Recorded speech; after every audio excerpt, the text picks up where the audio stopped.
Olá, eu me chamo Lilian de Souza e sou mediadora de leitura no projeto Amores e Desamores, a Família na Literatura. Eu gostaria de falar um pouquinho hoje sobre um escritor que eu sou verdadeiramente apaixonada. Ele é escritor de mais de 40 obras, ele é mineiro, educador e é considerado um dos maiores escritores da literatura infantil e juvenil brasileiras. Ele também foi fundador do Movimento para um Brasil Literário. Bom, vocês já devem saber de quem eu estou falando. Estou falando de Bartolomeu Campos de Queiroz. Esse escritor maravilhoso, conhecido pela sua prosa poética e pelo uso das metáforas com tanta maestria. Eu separei para ler para vocês hoje um trechinho desta obra aqui, chamada Por Parte de Pai, publicada pela editora Belo Horizonte. Vamos à leitura? Joaquim tinha uma letra bonita. Parecia com escrita fechada em livro de cartório antigo. Letra de certidão de nascimento guardada em baú de lata em cima do armário. Junto o embrulho com cabelos do filho morto com pouca idade. Ficou também o retrato do anjinho no caixão. Letra alta, tombada para a direita, quase deitando, mas sem preguiça. Letra farta, cheia de 2 Fs, 2 Ms, 2 Ps. Meu avô nunca falou de grupo escolar, tabuada, ditado, leitura silenciosa, prova, castigo. Ele falava de um mestre-escola, de colete e gravata borboleta. Depois de ensinar tudo, ele fugiu da cidade roubando a esmola do senhor morto no altar da matriz. Tinha uma fita roxa. A gente beijava a tira encebada e deixava uma moeda. Podia retirar o troco. Todo o acontecimento da cidade, da casa do vizinho, meu avô escrevia nas paredes. Quem casou, morreu, fugiu, caiu, matou, traiu, comprou, juntou, chegou, partiu. Coisas simples como a agulha perdida no buraco do assoalho, ele escrevia. A história do açúcar sumido durante a guerra estava anotado. Eu não sabia por que os soldados tinham tanta coisa a adoçar. Também desenhava tesouras desaparecidas, serrotes sem dentes, facas perdidas. E a casa, de corredor comprido, ia ficando bordada, estampada de cima a baixo. As paredes eram o caderno do meu avô. Cada quarto, cada sala, cada cômodo, uma página. Ele subia em cadeira, trepava em escada, ajoelhava na mesa. Para cada notícia, escolhia um canto. Conversa mais indecente, ele escrevia bem no alto. Era preciso ser grande para ler ou aproveitar para quando não tinha ninguém em casa. Caso de visitas, ele anotava o dia, a hora, o assunto ou a falta de assunto. Nada ficava no esquecimento, em vaga lembrança. A Alice nos visitou às 14 horas do dia 3 de outubro de 1949 e trouxe recomendações da irmã Júlia e do filho Zé Maria, lá de Brumado. Meu avô tinha muitos netos e muitos filhos, todos já casados e sacudidos, criados com o leite dos peitos da minha avó, agora riados na cintura, junto com dinheiro e novenas. Vestida de noite, minha avó batia com 2 garfos as claras para nos servir, de repente, brancos suspiros, com aroma de limão desmanchando no céu da boca. Enquanto ele escrevia, eu inventava histórias sobre cada pedaço da parede. A casa do meu avô foi o meu primeiro livro. Até história de assombração tinha. Era de Maria Turum, preta que foi escrava, não sei se veio de navio negreiro, e ajudou a criar os filhos. Antes de morta, já tinha bicho no corpo de tanto ficar na cama, fraca, inválida, velha. Eu olhava para ela e pensava que viver era encolher, diminuir, subtrair. Cada dia ela ficava menor. Sua alma costumava passear no terreiro em noites de sextas-feiras, assustando cachorros, gatos, galinhas. Andava também pelo corredor da casa, rangendo as tábuas do assoalho, implorando missa. Minha avó, muito desembaraçada, conversava com ela. Sua alma, contava, coberta de luz branca, estava cercada de anjinhos pretinhos. Eu custava acreditar, pois Maria Turum, segundo meu avô, só gostava da cor branca.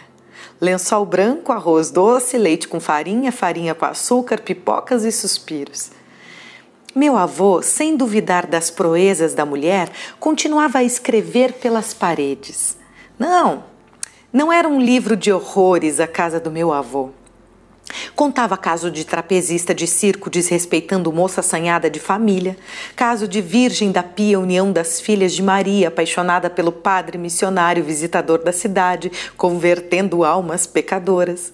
Até milagre, como o da imagem de Santana, chorando e as lágrimas curando verrugas, na capela do Senhor Bom Jesus, da Rua da Paciência, estava registrado. Ficou escrita, pude ler mais tarde, a história de Milicão, figura alta, mistura de homem e mulher, com seio e barba. Ia à missa todo dia, comungava e só calçava sapatos velhos de verniz e elástico do vigário. História não faltava. Eu mesmo só parei de urinar na cama quando meu avô ameaçou escrever na parede. O medo me curou. Leitura era coisa séria e escrever mais ainda. Escrever era não apagar nunca mais. O pior é que depois de ler, ninguém mais esquece se for coisa de interesse. Se não tem interesse, a gente perde ou joga fora. Um dia, Milicão pediu o serrote emprestado. Meu avô disse estar muito cheio de dentes. Milicão foi embora e meu avô escreveu a história na parede. Depois, Milicão voltou e disse, mas serrote tem dentes mesmo. Das gemas, minha avó batia gemadas com canela e nos servia quente para suar as gripes e resfriados. A fumaça cheirosa penetrava no nariz e não saía mais da cabeça. Escutei pela primeira vez falar do santo homem na parede da copa perto do relógio em forma de 8. Batia de meia em meia hora e meu avô não se esquecia de dar corda. Segundo minha avó, meu avô me dava também muita corda. Padre Libério visitava as cidades, as fazendas, os sítios, benzendo cobras, escorpiões, bicheira de gado, erisipela. Benzia a correição de formigas e menino de solitária, lombriga grande e perigosa. Os ovos dela subiam para a cabeça causando loucura. O Chico, meu primo, tinha. Era uma reza embolada, uns respingos de água benta e sumia cascavel, secava a bicheira, fechava a ferida, menos os bichos da Maria Turum. De batina escura, boca meio torta, o santo homem era só bondade. Todos ajoelhavam para beijar a sua mão direita morena, macia, morna, dedos roliços de quem não pegava no pesado, mas distribuía perdão. Mesmo minha avó, capaz de tratar a conversa com almas do outro mundo, de não deixar meu avô dormir de meias para não chamar a morte, de jogar sal no fogo para espantar a visita demorada, acreditava nele. Um dia o padre Libério me benzeu. Eu andava escutando barulhos fora de hora, vendo vultos vestidos de branco no quintal. Só podia ser o demônio me atentando, dizia minha avó. Na época, cismei não ser filho do meu pai. Meu avô sabia da minha aflição e afirmava que meu pai era meu pai. Todo mundo tem pai, me explicava. Comecei a reparar e em minha família ninguém falava papai, mamãe, vovó. Só podia ser preguiça ou medo de carinho. Todos diziam pai, mãe, tio, vô. Eu só comecei a aceitar meu pai observando ter tantas pintas herdadas no corpo quanto ele. Foi um alívio temporário. Percebi logo depois que meu irmão não tinha nenhuma mancha, era todo branquinho. Sempre vivi com alguma coisa me atordoando, ameaçando, procurando explicação, interrogando os rumos. Tinha mesmo era de me benzer, fazer penitência, me mortificar. Passei a subir e descer os degraus da porta várias vezes por dia, em silêncio, rezando em nome do Pai, do Filho e do Espírito Santo, sem saber o lado da casa paroquial. Uma vontade e ter sapato de verniz e elástico me rondava. Ir para o seminário e ser padre para toda a vida. Minha cama ficava no fundo do quarto. Pelas frestas da janela soprava um vento resmungando, cochichando, esfriando meus pensamentos, anunciando fantasmas. As roupas dependuradas em cabides na parede se transfiguravam em monstros e sombras. Deitado, enrolado, parado, imóvel, eu lia recado em cada mancha, em cada dobra, em cada sinal. O barulho do colchão de palha me arranhava. O escuro apertava minha garganta, roubava meu ar. O fio da luz terminava amarrado na cabeceira do catre. O medo, assim, maior do que o quarto, me levava a apertar a pera de galatite e acender a luz, enfeitada com papel crepom. O claro me devolvia as coisas em seus tamanhos verdadeiros. O nariz do monstro era o cabo do guarda-chuva, o rabo do demônio, o cinto do meu avô, o gigante, a capa ideal, cinza para os dias de chuva e frio. Então procurava distrair meu pavor decifrando os escritos na parede, no canto da cama, tão perto de mim. Mas era minha a dificuldade de acomodar as coisas dentro de mim. Sobrava sempre um pedaço. Apreciava meu avô e sua maneira de não deixar as palavras se perderem. Sua letra no meio da noite era a única presença viva, acordada comigo. Cada sílaba um carinho, um capricho, penetrando pelos olhos até o passado. Meu avô pregava todas as palavras na parede com um lápis quadrado de carpinteiro, sem separar as mentiras das verdades. Tudo era possível para ele e suas letras. Não ser filho do meu pai era perder meu avô. O pesar estava aí. E se isso estivesse escrito no teto em alguma parte bem alta da casa onde só pudesse ler depois de grande? Eu sabia os poderes do pai, o silêncio do filho, sem conhecer o Espírito Santo.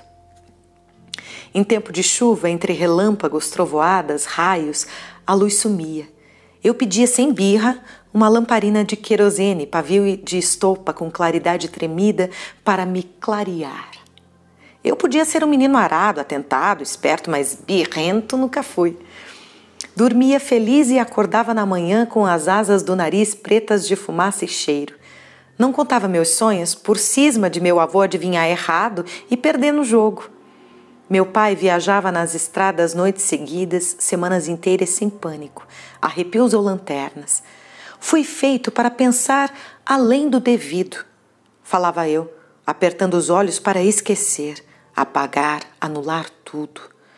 Depois, a palavra caía no meu ouvido e levava dias para doer. Eu tinha o amor do meu avô. E para que mais? Essa obra é a minha preferida, uma das minhas preferidas do Bartolomeu, justamente porque um dos motes principais de toda a obra, que permeia toda a obra do Bartolomeu, é a memória, são as lembranças da infância, as vividas e as inventadas. É esse o jogo do Bartolomeu. E esse livro aqui, por parte de pai, me remete muito à minha relação com a minha avó, por parte de pai.